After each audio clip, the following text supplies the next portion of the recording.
So it was just a story that I wrote. And somebody in the publishing world saw my story, and they said to me, we don't publish this, but you've actually got something here. Why don't you try and have this book published? And contrary to what Penny was saying, that the first thing that came to me was like, wow, published all that.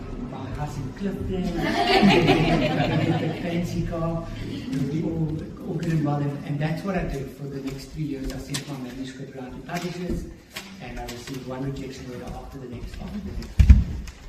And then in the early 2000s, a publisher in Johannesburg called Pennycorn phoned me. They said that they received the manuscript, they loved the idea, and they wanted to turn it into an ebook. And it was right on the cusp of when ebooks were just coming out. It was like amazing, you know, not a problem. And then we took discussions further, and they said they were happy to do a print copy.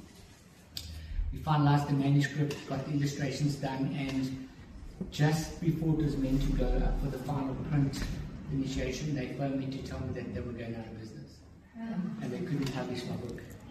And I've always been into development. I'm self-development, I'm a coach, and I realized I had three choices available to me. One was I could give up with the idea of becoming a published author, just can it, or I could go down the road of looking for another publisher. But I think with the amount of rejection letters that I've received, I don't think my ego could handle another pounding like that.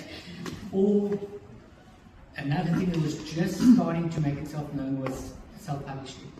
And that was what I decided to do. Instead of going through looking for another publisher, for the next 18 months I did as much research on into the world of self-publishing. I met with self-published authors and bookstore owners and distributors and everybody that would pass on any bit of information about publishing.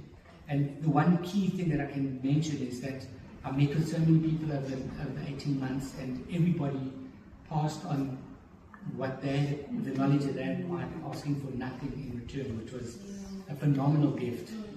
And I'd set a goal for myself when I decided that I was going to self-publish my book, that within 18 months from that day I was going to walk into a bookstore in South Africa and see a copy of my book on the shelves. And pretty much 18 months later I had the book launch of The Magic That's Ours, which was the first book about